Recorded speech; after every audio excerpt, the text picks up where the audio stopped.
Hermana Esmeralda.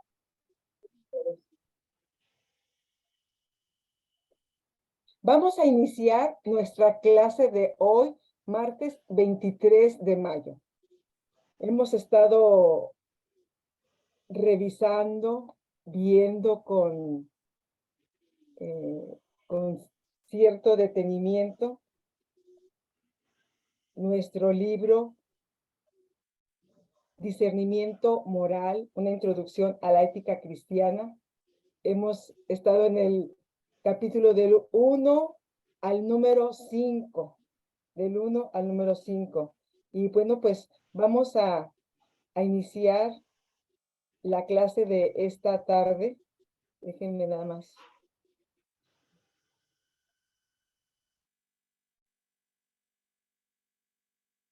Vamos a iniciar. Quiero pedirle a mi hermano Baldi, si por favor hace una oración para presentarnos delante del Señor. Bueno, oramos. Dios y Padre, nos sentimos muy felices, nos sentimos muy agradecidos contigo, porque tú, Señor, tuviste a bien cuidarnos y bendecirnos en estos días. Y hoy en esta oportunidad nos regala, Señor, este tiempo maravilloso de poder acercarnos a ti a través de tu palabra, poder estudiarla, poder recibir instrucción de tu parte, Señor, para un buen funcionamiento de cada uno de nosotros como cristianos en esta sociedad en la que hoy nos toca vivir, a nivel iglesia, a nivel familia. Señor, gracias te damos por siempre seguir instruyéndonos, enseñándonos. Padre eterno, nos encomendamos en tus manos, te pedimos por nuestra hermana Josabeth, Señor, que tú la puedas bendecir grandemente para que todo lo que podamos escuchar lo podemos llevar con nosotros y aplicar a nuestra vida, Padre.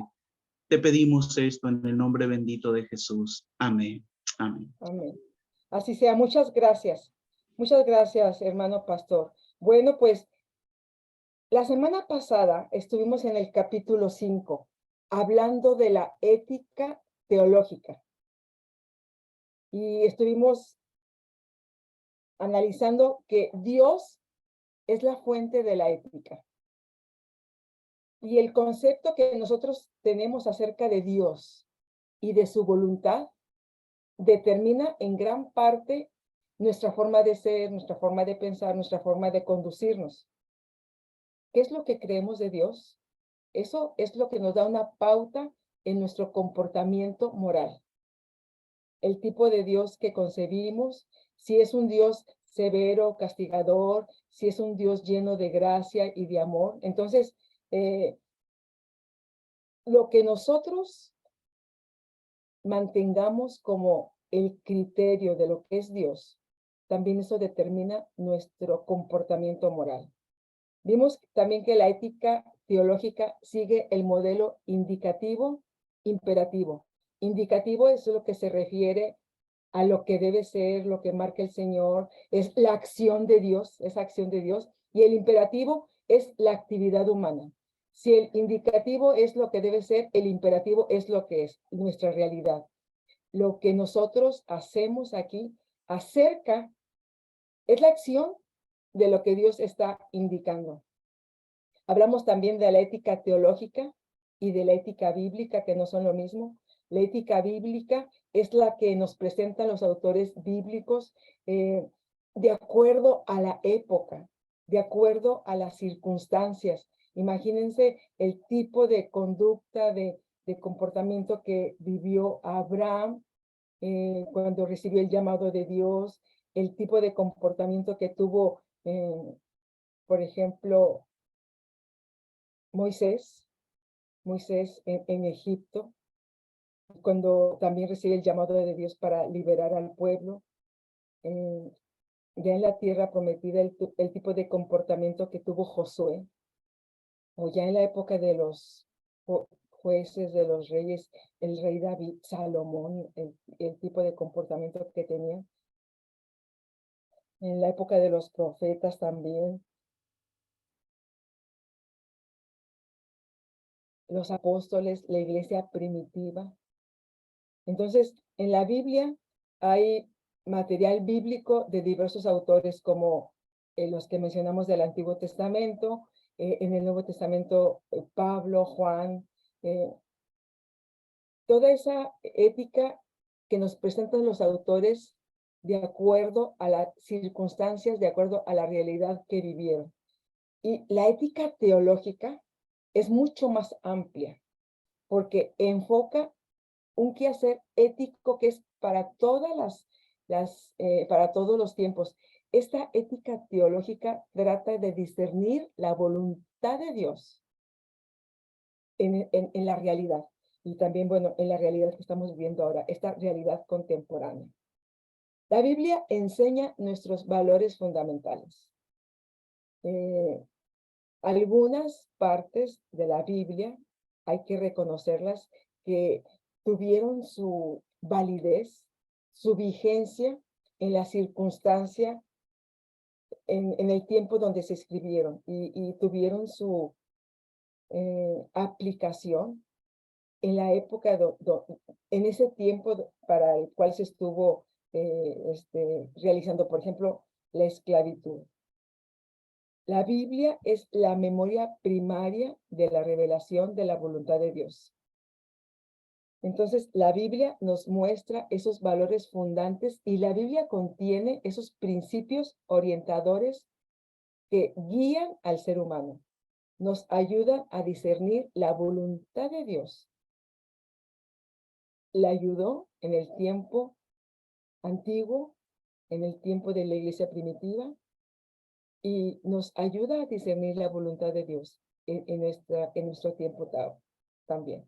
Hablamos de dos tradiciones, de la tradición protestante y la tradición católica. Como la tradición protestante es cristocéntrica, se rige por la ley de Cristo, resalta la centralidad de Jesucristo como mediador entre Dios y entre los seres humanos.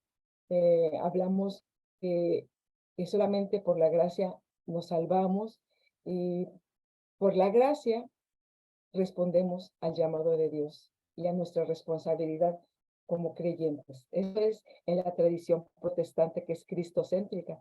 En la tradición católica, la ética está basada en la ley o el derecho natural. La ley moral proviene de Dios y en él siempre tiene su origen.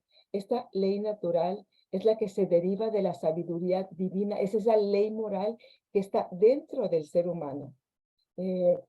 Podríamos decir que es la conciencia, es esa voz interna que nos marca los deberes, que nos marca las obligaciones que tenemos que cumplir. La ley natural postula que Dios, en el origen de la creación, estableció ese orden correcto en el ser humano como fuente de criterio y toda conducta en el ser humano y en su trato hacia los demás.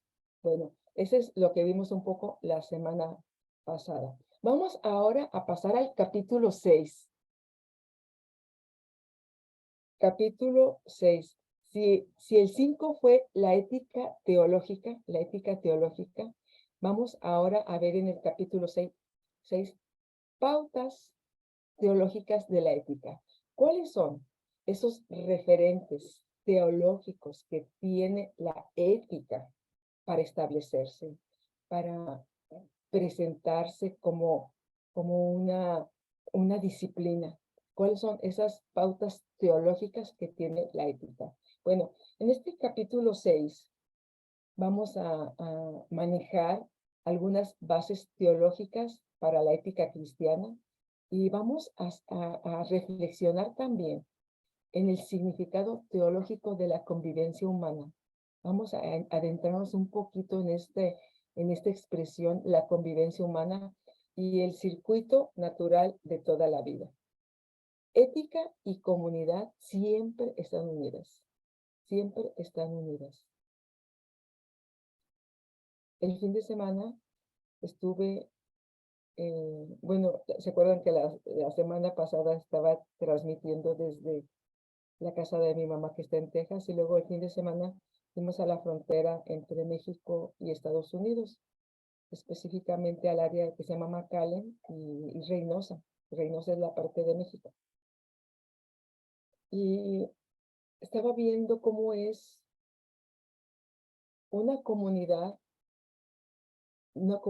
de Estados Unidos, la parte de McAllen, y cómo es la comunidad en la frontera de México con Estados Unidos, específicamente en la ciudad de Reynosa. Eh, es diferente la forma de vivir, diferente la cultura, el idioma, diferente las construcciones, diferente también la organización política, diferente. Cada ciudad tiene sus propias características. Cada ciudad tiene también sus propios desafíos, cada ciudad. Pero me llama mucho la atención la ciudad de Reynosa, porque estuvimos allí con algunos hermanos y nos decían los hermanos que allí habían llegado a la ciudad más de 30,000 haitianos, más de 30,000. Y nos tocó verlos en las plazas, en grupos caminando por las calles, tratando de adaptarse a esa comunidad, tratando de adaptarse a una cultura diferente, porque los haitianos, lo que yo entiendo es que no hablan ni español ni inglés, parece que su lenguaje materno es el francés. Entonces, llegar a una ciudad con una diferente cultura, un manejo diferente, todo extraño, es difícil, es difícil. Esas adaptaciones son complicadas y son dolorosas. Entonces, la forma de conducirnos siempre está en relación de la comunidad donde vivimos. Si llegamos a una comunidad violenta, pues eso altera también el comportamiento de las personas que van llegando, que se tienen que adaptar a ese tipo de vida para poder sobrevivir. Entonces, ética y comunidad siempre se mantienen unidas. El circuito natural de la vida se compone de 4 esferas que siempre están relacionadas. Y los vimos, me parece que en el capítulo 1 o en el capítulo 2, cómo esas esferas son Dios,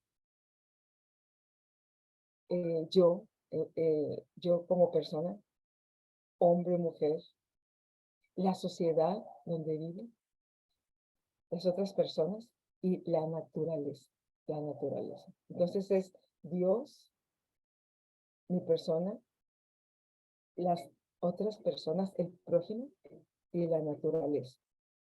Este capítulo 6 va a hablar de esos 4 puntos importantes. Cómo esos aspectos, de alguna manera, son unas pautas teológicas que nos van a dar ese fundamento de la ética que debe normar nuestra vida. Y la primera esfera, la primera, pues es Dios.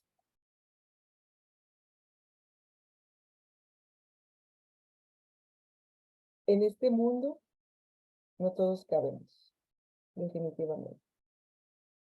No todos cabemos. En el mundo dividimos, separamos, clasificamos. Y bueno fuera que clasificáramos, por ejemplo, los desechos o lo que, la basura que se genera en la casa para poder nosotros reciclarla y darle otra oportunidad, pero no. Dividimos, separamos y clasificamos a los seres humanos. A los seres humanos. Recordando lo que viví la semana pasada, digo, este fin de semana, allí en esa frontera donde encontramos mucha gente que llega, no con la idea de quedarse allí en la frontera, sino de cruzar hacia Estados Unidos. pero están en sus grupos donde pueden ellos entenderse, donde pueden convivir. Difícilmente pueden relacionarse con otros grupos de personas. Por ejemplo, hay grupos de haitianos, hay grupos de venezolanos, hay grupos de personas centroamericanas. Están los grupos divididos, porque así nos acostumbramos a vivir. Y fíjense que en este capítulo 6, habla de las pautas teológicas de la ética. Vamos a hablar de la teología de la convivencia humana. Una teología donde todas y todos quepan. Una teología donde todos y todas quepan.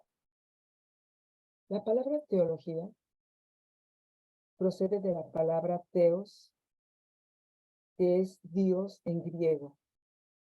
Dios es la realidad última. ¿Qué quiere decir esto? Realidad última. Dios es esa naturaleza absoluta de todas las cosas. Yo creo que nunca vamos a entender realmente lo que es Dios, y menos a definirlo. Todos nuestros intentos por definir lo que es Dios van a quedar limitados, cortos, imprecisos, porque nosotros como criatura de ese ser poderoso, de ese ser que genera todo el universo y toda la vida, nosotros como creación de ese Dios, con esta mente finita, limitada, llena de humanidad, esa es la palabra, es llena de humanidad, llena de errores también. Entonces, es muy difícil que con esta mente podamos tratar de entender o de definir lo que es Dios. Pero bueno, tenemos acercamientos y son aproximaciones. Y Dios es ese poder que genera todo el universo, que genera todo lo que vemos. Y yo aquí estoy ahorita frente a una ventana, puedo ver el cielo, puedo ver las nubes. Lo que podría yo ver o lo que podría yo imaginar no alcanzaría a definir lo que es Dios. Es el que crea todo el universo, que crea la vida, lo que hace posible que estemos aquí, que estemos de alguna manera, ustedes y yo, comunicándonos a través de estos medios. Es esa presencia de Dios, es esa,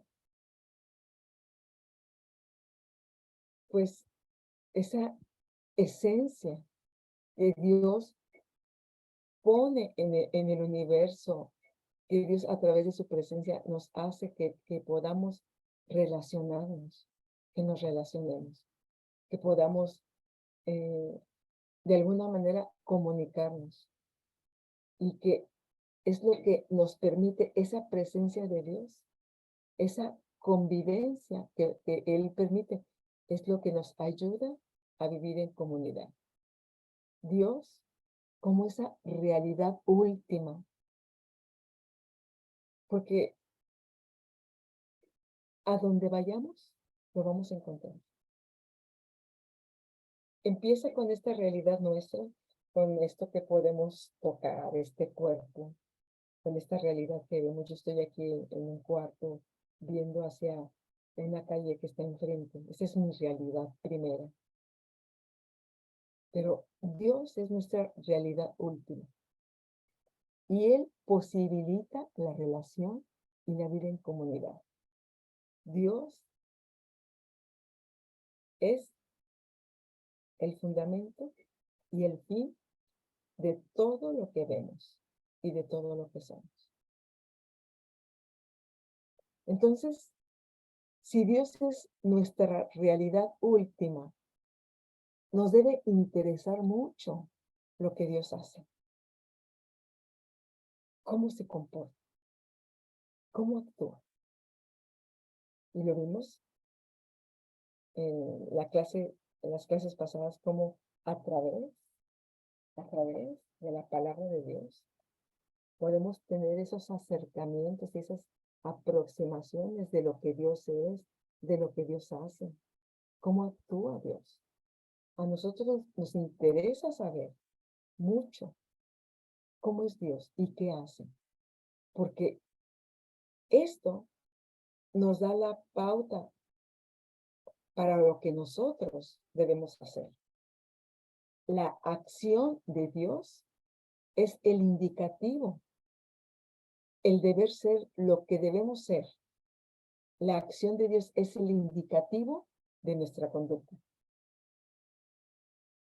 La acción de Dios es el indicativo de nuestra conducta.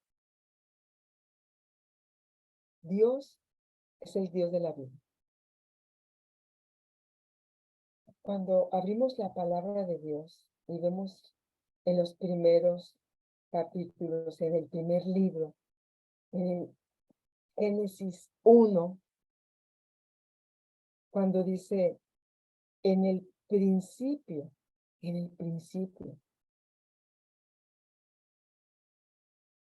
nunca vamos a llegar a entender cómo era ese principio. Solamente aquí tenemos como una idea. En el principio, fíjese, porque solamente hubo un principio. Bueno, en ese principio, ahí está Dios. Dios es primero. Dios es siempre. Y luego, para nosotros hubo un principio, para Dios no. En el principio creó Dios los cielos y la tierra. ¿En qué frase nos encierra una verdad que nunca vamos a acabar de descubrir? En el principio creó Dios los cielos y la tierra. Y luego viene explicando un poco más adelante cómo estaba antes. Dice que estaba desordenada y vacía. En medio del caos, en medio del desorden, en medio del vacío, cuando la tierra está en tinieblas, en caos, desordenada, fragmentada, separada, en ese caos, Dios crea la vida, crea todo lo que vemos, crea el firmamento. En el principio creó Dios los cielos y la tierra estaba desordenada y vacía. Y las tinieblas estaban sobre la faz del abismo, y el Espíritu de Dios se movía sobre la faz de las aguas. Y aquí viene lo maravilloso, el milagro. Y dijo Dios presente, Dios actuando, Dios haciendo. ¿Qué es lo que nos interesa ver? Lo que hace Dios. Acuérdese que lo que hace Dios es el imperativo. Es lo que marca nuestra pauta teológica de lo que debemos hacer nosotros. Entonces, en ese caos, se hace presente Dios. Y a su palabra, solamente a su palabra,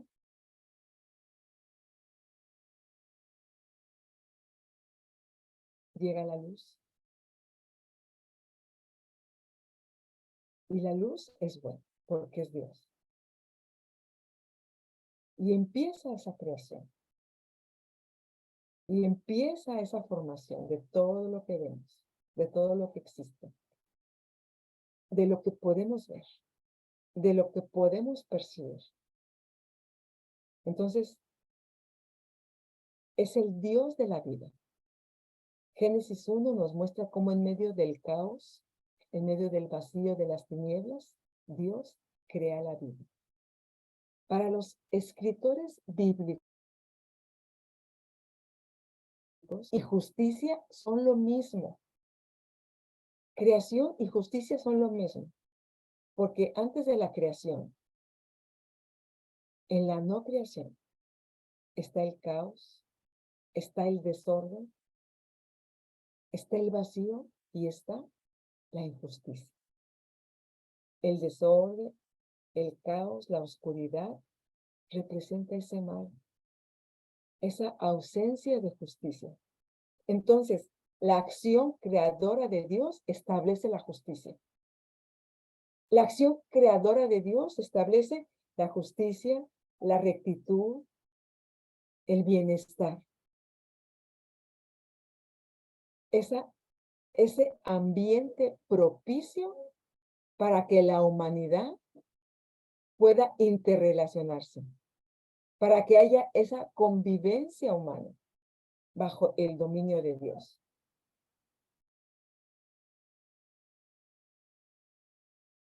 Esa justicia llega con la creación. Y es que donde está Dios, hay justicia. En el caos, en el desorden, ahí hay injusticia, allí impera el mal. Pero cuando llega Dios, cuando dice, sea la luz, en el sonido, al hacerse presente, se establece la creación y empieza a crear, se establece esa justicia, se establece la rectitud, el bienestar para la humanidad. Esa oportunidad, ese ambiente que Dios crea para que se dé esa convivencia entre los seres humanos, siempre bajo el dominio de Dios. La acción creadora de Dios estableció la justicia. Esa oportunidad de vivir en comunidad.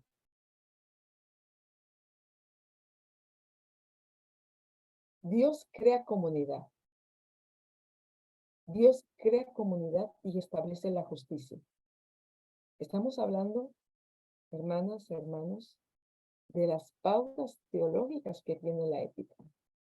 Y cómo esa primera esfera, esa primera pauta teológica es Dios.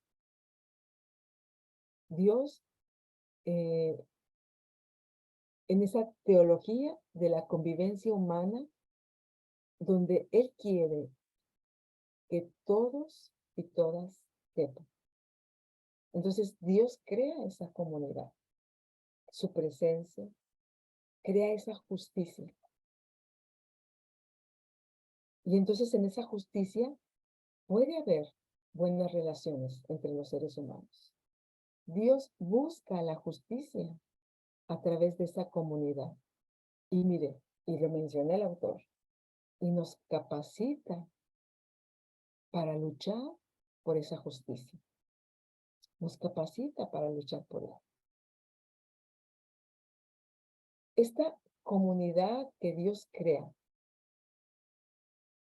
este llamado de Dios que nos hace a ser pueblo, a ser su pueblo.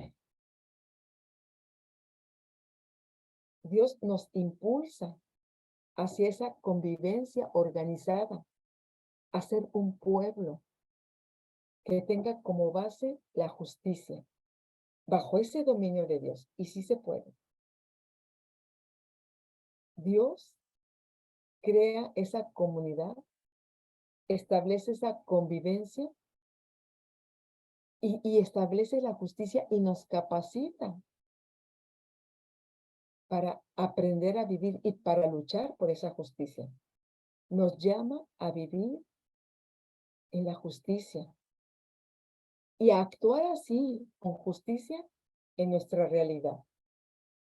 Eso es lo que hace la presencia de Dios. Lo que caracteriza a Dios es su solidaridad con la humanidad. Cuando crea al ser humano, establece esa justicia que permite esa buena convivencia. Y es que en esa buena convivencia están la característica de Dios, esa solidaridad que tiene con los seres humanos. Y Dios muestra su principal característica de solidaridad con los seres humanos. Dios muestra su propia humanidad, su propio amor hacia los seres humanos en la persona de Jesucristo. Qué maravilloso. Dios desciende a través de Jesús y nos muestra a través de Jesús la justicia, la solidaridad, la misericordia. Dios se hace presente a través de Jesús. El principio más definitivo de la vida de Jesús es la misericordia. Jesús es Dios. Y el principio más definitivo, más fuerte, más estructurante de la vida de Jesús es la misericordia. Es una ética que responde a realidades concretas.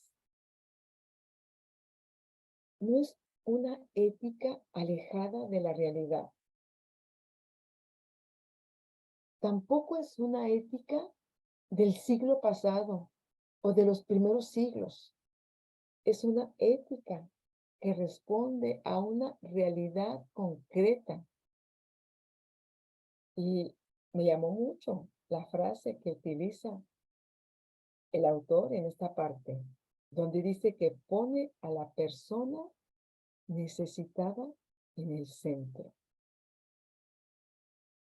Cuando yo leí esta frase, me llamó mucho la atención, porque había estado trabajando una idea de que Dios debe estar en el centro. Y luego, esta frase me pegó fuerte.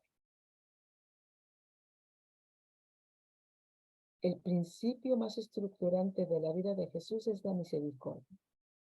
Es una ética que responde a realidades concretas y pone a la persona necesitada en el centro. Eso es lo que hace Jesús. Entonces, no es un contraste de ideas. Es lo mismo. Cuando ponemos a Dios en el centro, no es una idea abstracta, no es subir a los cielos, al tercer cielo, no es filosofías elevadas para tratar de entender lo que es Dios. No, para entender a Dios hay que ver a una persona necesitada. Y esa persona necesitada es la que debe captar nuestra atención. Y cuando vemos a esa persona necesitada, ay, yo no voy a acabar de entenderlo. Cuando vemos a esa persona necesitada, entonces nos encontramos con Dios. Y nos encontramos con Jesús. Y cuando vemos a esa persona necesitada que está frente a nosotros, entonces nosotros, nuestras palabras, nuestras manos, deben ser esas manos de Jesús, esas palabras de Jesús. Parece tan difícil de entender, pero es tan sencillo. Yo creo que nosotros lo hacemos difícil. Yo creo que nosotros, me estoy acordando cuando el pueblo salió de Egipto a la tierra prometida. Parece que el camino era recto, pero rodearon 40 años. Estuvieron rodeando, quizá para entender más lo que era Dios, quizá para entender más su responsabilidad. Quizá Dios lo permitió por ahí. Pero muchas veces también nosotros rodeamos mucho el camino para llegar a entender lo que es Dios. Y a veces queremos estudios elevados, teológicos. Y me acuerdo mucho cuando llegan predicadores nuevos a las congregaciones y les dicen, háblenos cosas pesadas, teológicas, háblenos de profecía. Como que pensamos, hermanas y hermanos, que si entendemos la profecía, vamos a entender lo que es Dios. Y no. Si yo salgo a la esquina y me tocó verlo, encontramos a Dios en los migrantes, en los pobres, en los enfermos, en la gente desfavorecida, en la gente marginada. Ahí está Dios. Por eso Jesús pone a la persona necesitada en el centro. Y disculpen esta explicación fuera del libro, pero lo hice por mí y quizá les ayude a ustedes. Jesús, por ser misericordioso, no por ser liberal.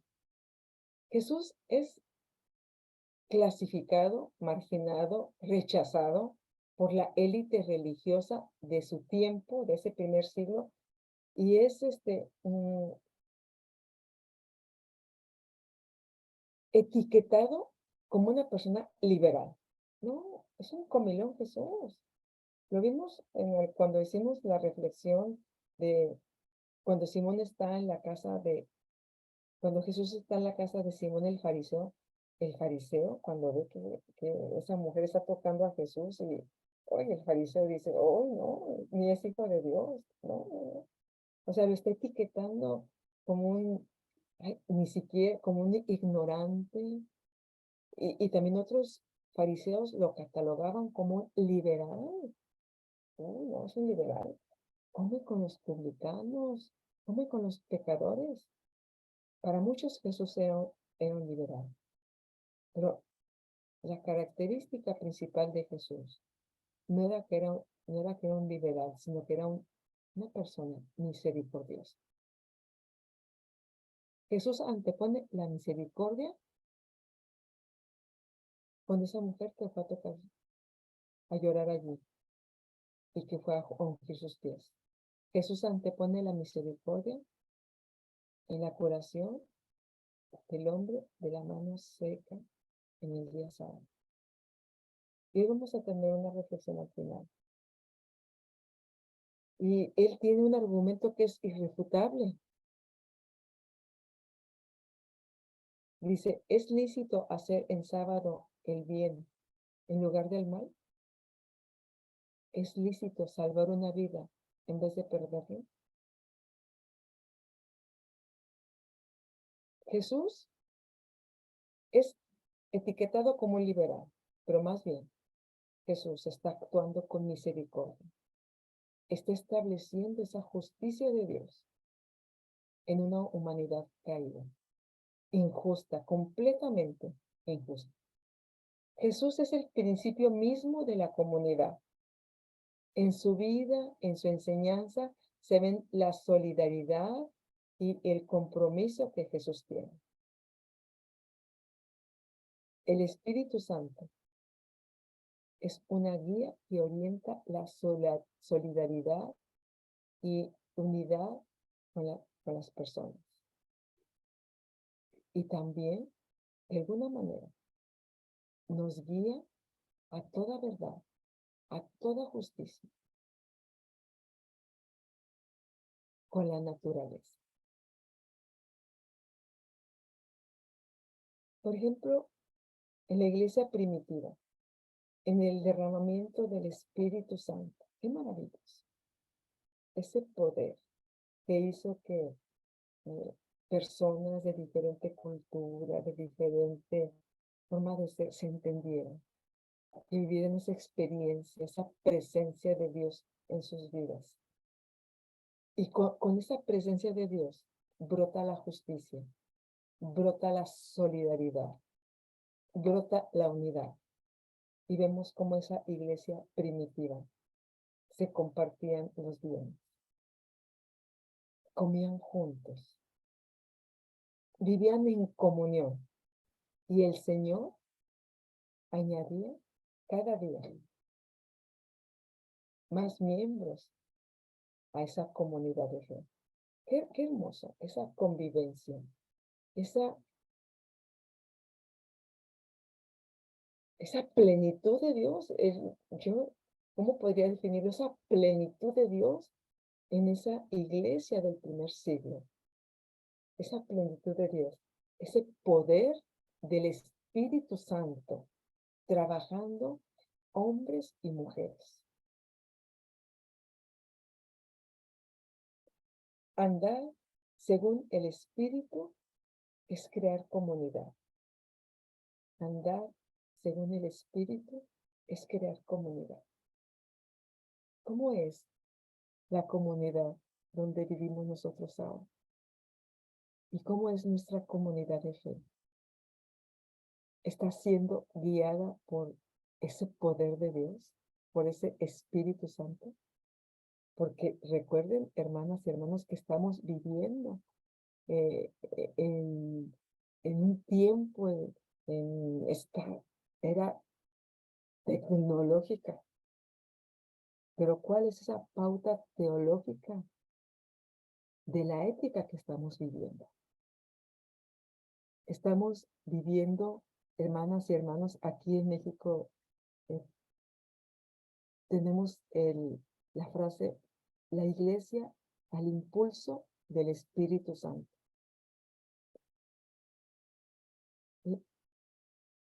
Y lo predicamos, pero queremos que sea una realidad. ¿Cómo es esa comunidad donde está viviendo? Está viviendo guiada por ese Espíritu Santo, por ese poder de Dios, por esa convivencia humana, donde se ve la solidaridad, la justicia, la unidad entre las personas. Porque cuando vivimos esa plenitud de Dios, esa justicia, esa solidaridad, también sale de nuestro círculo y se extiende también hacia el medio ambiente, hacia la naturaleza, hacia los seres vivos que nos rodean también. Hacia allá se extiende la misericordia. Hacia allá se extiende la solidaridad. Y entonces cuidamos también los recursos. Porque no nos adueñamos, no somos amos, sino que aprendemos a convivir. Cuidamos esos recursos. Andar en el Espíritu es crear comunidad y aprender a vivir en comunidad entre nosotros y con la naturaleza. La historia de la salvación es la historia del llamado de Dios a formar comunidad, a ser pueblo. Usted en algún momento de su vida fue llamado por Dios. Yo también, aunque nací en la iglesia. Eso no es determinante, hermanos y hermanos. Hace falta ese llamado de Dios. Porque uno nace en la iglesia, pero tiene que tener ese encuentro con Dios, reconocer esa naturaleza caída que nos rodea, que nos brota. Aceptar ese llamado de Dios, arrepentirnos. Entonces, cuando llega ese llamado de Dios, ese llamado a la vida, a formar parte de su pueblo, a ser comunidad, ahora formamos parte de esa familia. La historia de la salvación es la historia de ese llamado de Dios, de ese llamado a formar comunidad. Ese llamado a formar comunidad, a ser pueblo. A ser el pueblo de Dios.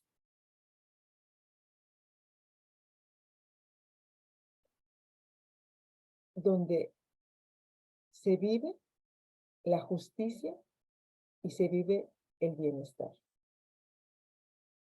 Lo que Dios ha hecho desde el principio, lo hizo durante toda la historia y lo está haciendo hoy hoy que es 23 de mayo, lo que Dios sigue haciendo es promover una convivencia donde todos quepan, donde todos quepan. Esa es la primera pauta teológica. Un Dios que está a favor de esa convivencia humana. Un mundo donde todos quepamos, todos. Esa es la primera pauta teológica. Y ay, yo me quedo corta y yo creo que nunca vamos a acabar de entenderlo, pero estas aproximaciones, estos principios, estas ideas tan sencillas que nos ayuden a entender el propósito de Dios, cómo nos ha llamado y cómo quiere que tengamos esa convivencia humana. Bueno, la segunda pauta teológica de esta ética es mi persona, usted, uno mismo como ser humano. Sí es cierto que la vida se constituye en una relación social. Sí es cierto que siempre estamos conviviendo unos con otros. Yo aquí con mi familia, mañana en algún grupo, ustedes en sus actividades, en sus trabajos. Siempre la vida humana se constituye en la relación social, pero siempre inicia aquí, conmigo, inicia con usted, en su propia conciencia, en su capacidad que tiene para elegir, en esa conciencia que tiene de lo que es Dios en su vida. Allí empieza todo. En ese sentirse parte de ese pueblo de Dios. Allí empieza. En esa idea que tiene de Dios. En esa justicia que ha recibido de Dios para su vida y cómo genera justicia en su convivencia con los demás. En la capacidad que tiene para elegir, para discernir. Aunque vivimos en comunidad, cada persona tiene su propia individualidad. Cada persona es única. Cada persona es insustituible. Y cada persona es irrepetible.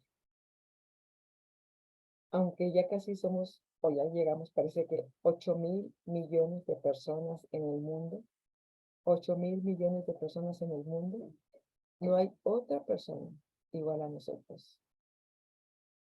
Somos únicos, insustituibles e irrepetibles. Cada uno de nosotros tenemos la imagen de Dios. Tenemos esa individualidad. Tenemos la imagen de Dios. Tenemos dignidad, unicidad. Como imagen de Dios, tenemos libertad también. Tenemos capacidades para discernir y para elegir. Hemos estado hablando mucho acerca del discernimiento. Cómo el discernimiento es indispensable en esta sociedad donde hay tanta injusticia y desigualdad. Cómo el discernimiento es indispensable para elegir bien, para utilizar bien la libertad que tenemos. Entonces, como imagen de Dios, tenemos esa libertad, esa capacidad, esa responsabilidad de decidir y de elegir entre las opciones que la vida nos presenta en el tiempo histórico que nos está tocando vivir.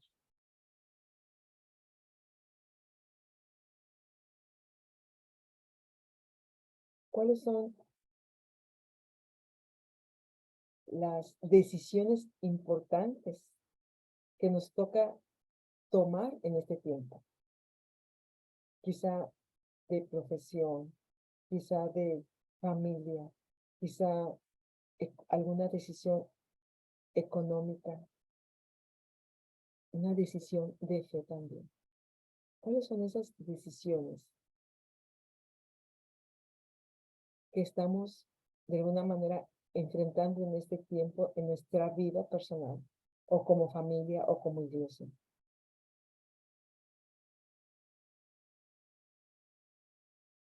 ¿Cómo estamos usando la libertad que Dios nos da y la capacidad que tenemos para decidir? Dios, al crearnos, al hacernos personas, nos da libertad y capacidad para decidir.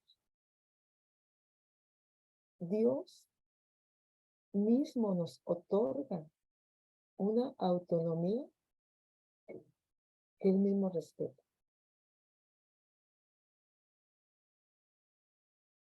En el Nuevo Testamento dice Jesús: yo estoy a la puerta y llamo.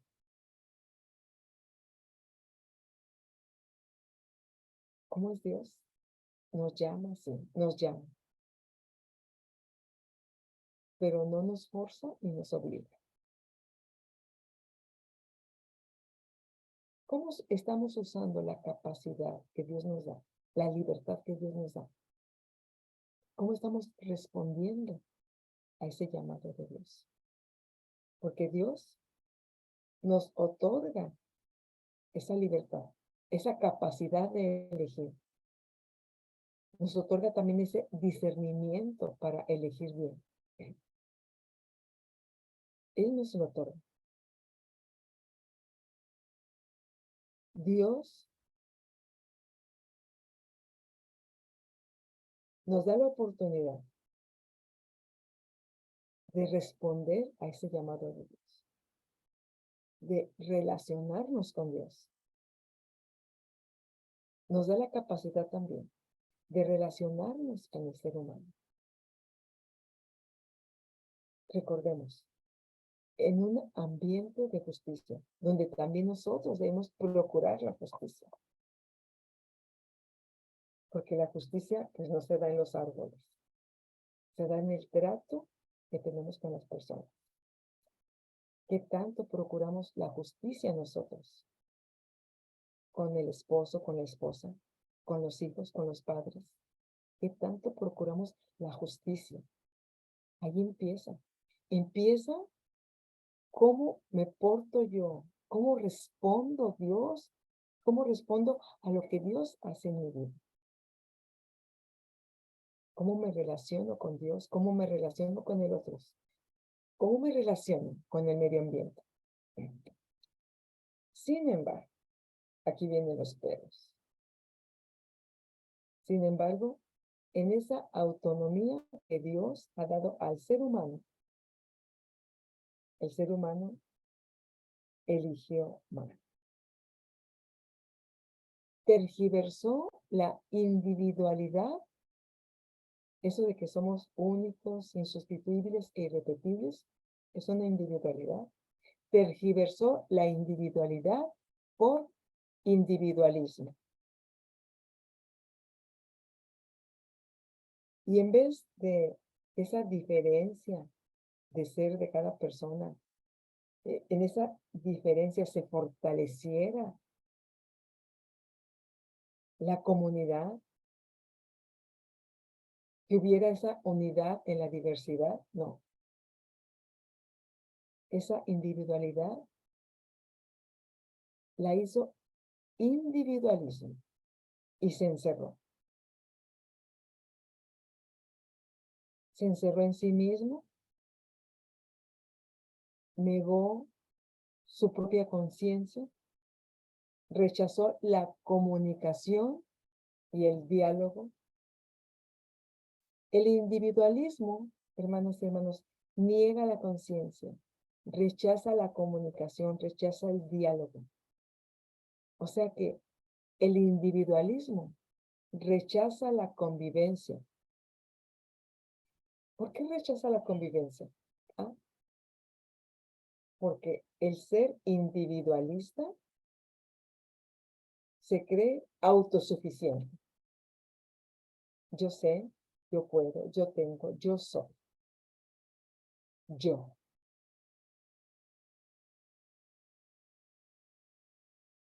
El individualismo crea el egoísmo. Entonces se encierra en sí mismo. ¿Se acuerdan? El fariseo. Nada más se veía a él, nada más se veía a él. No podía ver a los demás. Las personas egoístas están en el centro. Solamente cuentan sus ideas, cuentan sus sentimientos, cuentan sus acciones, sus favores. Solo cuentan ellos. No cuenta el otro. El otro no existe. No existe. Entonces, el individualismo niega la conciencia, rechaza la comunicación y el diálogo, rechaza la convivencia en favor de una supuesta autosuficiencia.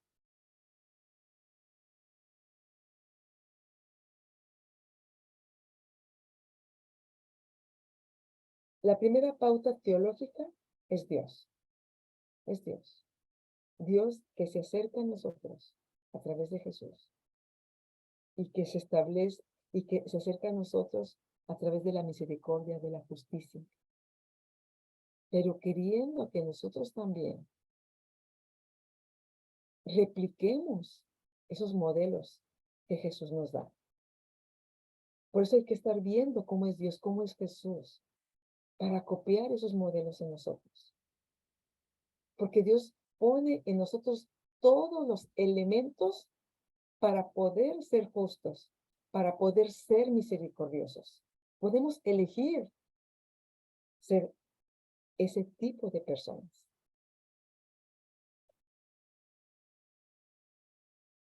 Pero el ser humano se niega, elige mal. Y en vez de que su individualidad produzca una diversidad favorecedora en la sociedad, se encierra en un individualismo, rechaza todo diálogo y rechaza la convivencia y se crece, se hace un ególatra. Pero Dios sigue llamando a la persona. Dios sigue insistiendo. Dios orienta siempre hacia la vida en comunidad, para que allí, en esa comunidad, se practique la individualidad y se practique la responsabilidad. Esta segunda pauta teológica que habla de mi persona me lleva a reflexionar qué tanto estoy aprendiendo de Jesús, qué tanto esa ética cristiana se está haciendo realidad en mi vida. Si sí estoy respondiendo a ese llamado de Dios, a mostrar solidaridad, a mostrar justicia, a mostrar amor. Dios sigue llamando a la persona. Y en ese llamado le dice que salga de dentro y que se muestre a la comunidad. Y nuestra primera comunidad es nuestra familia, pero no termina allí. El ambiente donde vivimos, la iglesia, la sociedad. A mostrar lo que el Señor nos ha enseñado. cómo el Señor nos ha perdonado, cómo nos ha dado oportunidades, que así también lo mostremos hacia los demás, que mostremos que allí practiquemos la solidaridad, la responsabilidad, el compromiso. Bueno, la primera pauta teológica es Dios. La segunda pauta teológica es uno mismo, uno mismo.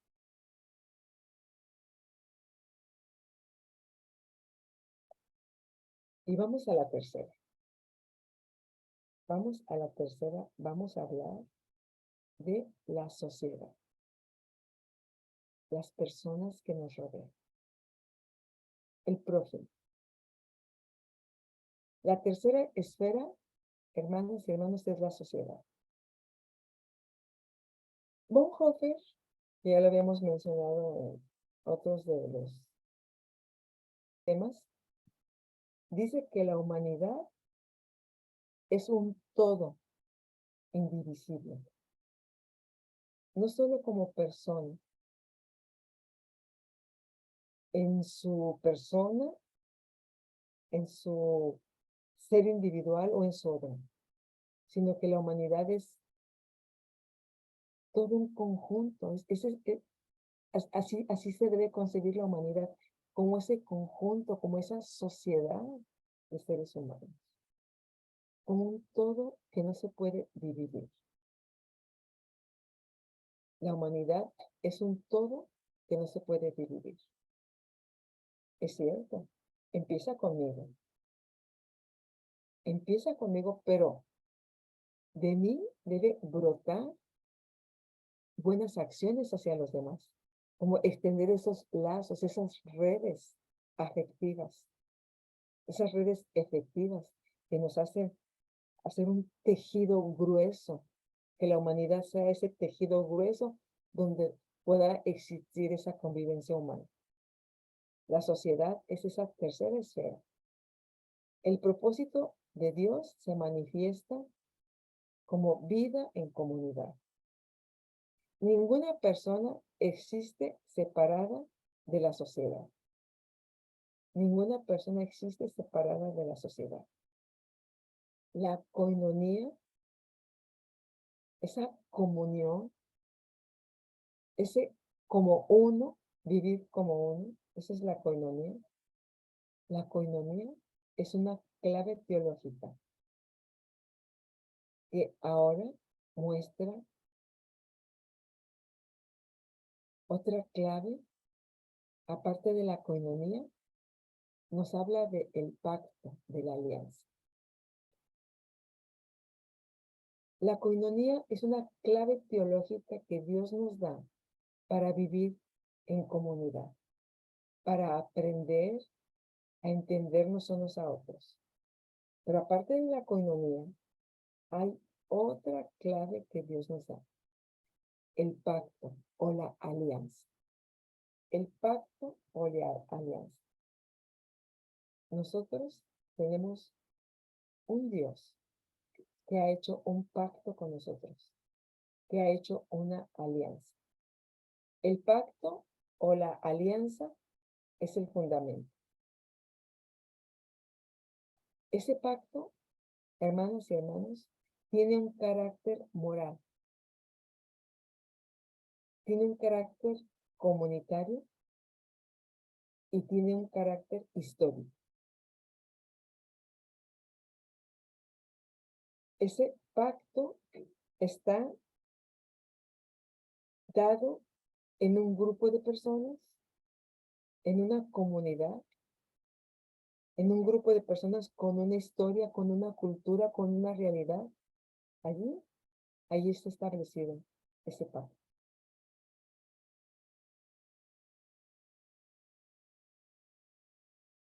En el pacto, Dios le da responsabilidad al pueblo.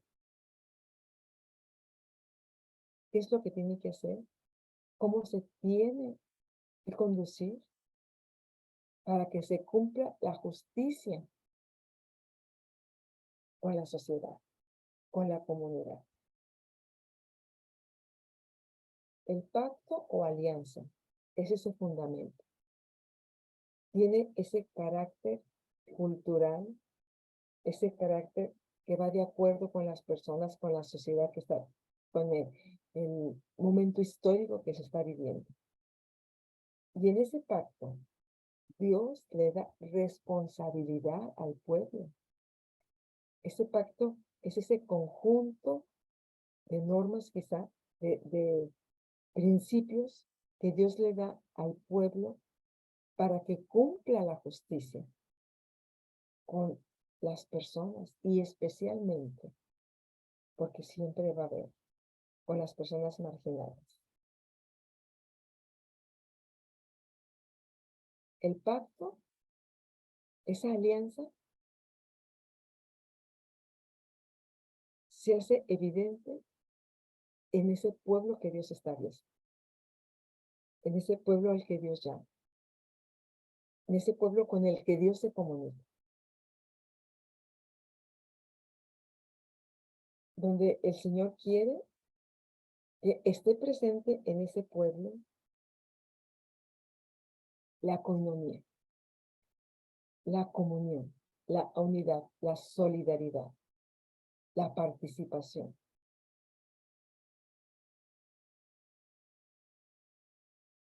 Que presentemos nuestra individualidad, mi forma de ser, la forma de ser del otro, y unamos nuestras formas de ser para lograr una coinonía, una comunión, donde se puede ejercitar la solidaridad, la justicia, donde la unidad pueda ser algo real, donde participemos todas las personas con nuestras diversidades en favor del crecimiento del grupo, en favor de la unidad. La coinonía, esta convivencia, afirma la unidad fundamental y respeta las diferencias. La coinonía incluye a todas y a todos. Resalta la unidad,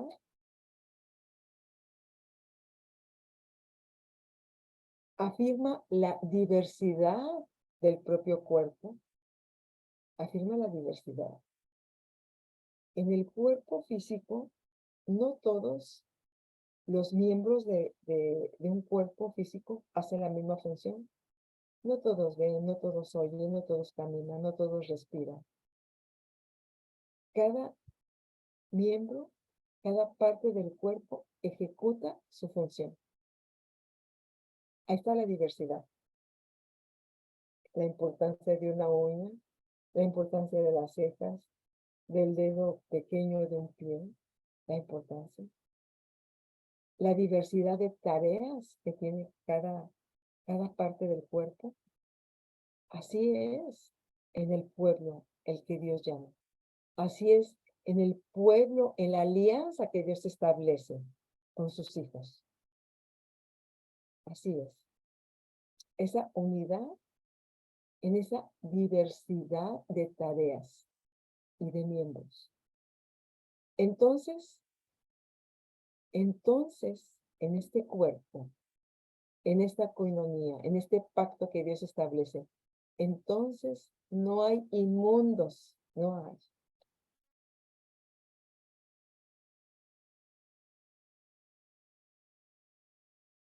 No es inmundo. O mi dedo, no, o mi mano no es inmunda. O esta parte de mi oreja tampoco es inmunda. Porque forma parte de mí. Forma parte de mi cuerpo.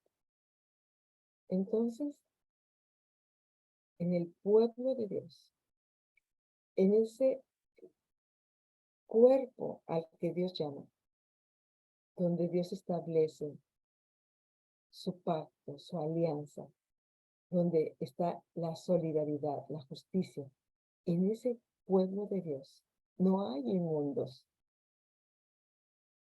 No debe haber personas excluidas. Y no debe haber ningún excluido por una sola razón. Fíjese bien. No debe haber ningún inmundo, no debe haber ningún excluido en el pueblo de Dios, porque todos los que estamos en el pueblo de Dios, todos los que hemos sido llamados a formar parte del pueblo de Dios, no lo hicimos porque pagamos algo. Fuimos llamados por gracia, por gracia. No hicimos nosotros algo para entrar. No hubiéramos tenido con qué pagar para formar parte del pueblo de Dios. Dios en su gracia, en su misericordia, nos llamó a formar parte de ese pueblo. Si estamos aquí por gracia, si estamos aquí por la misericordia de Dios, si estamos formando parte de ese pueblo, ¿por qué excluimos? ¿Por qué marginamos? ¿Por qué señalamos? ¿Por qué dividimos?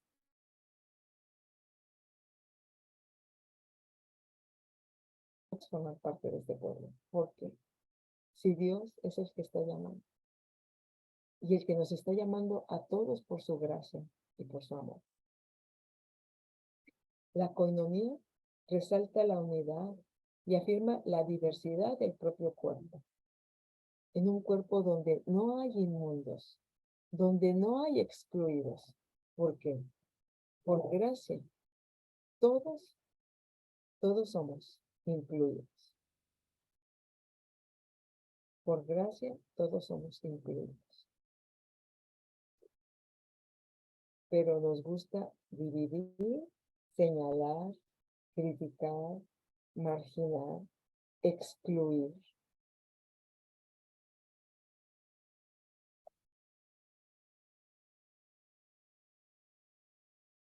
La tercera pauta teológica nos está hablando de esa sociedad en la que hemos venido a formar parte de nosotros. Esa sociedad que Dios quiere que sea incluyente, que sea generadora de vida, que sea revitalizadora. Esa es la comunidad a la que el Señor nos está llamando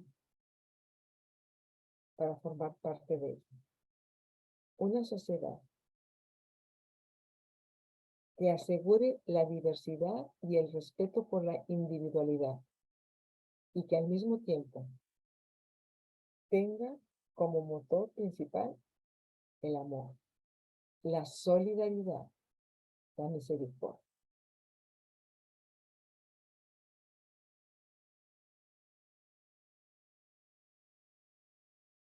Hoy nos vemos, hermanas y hermanos, en 15 minutos. Muchas gracias.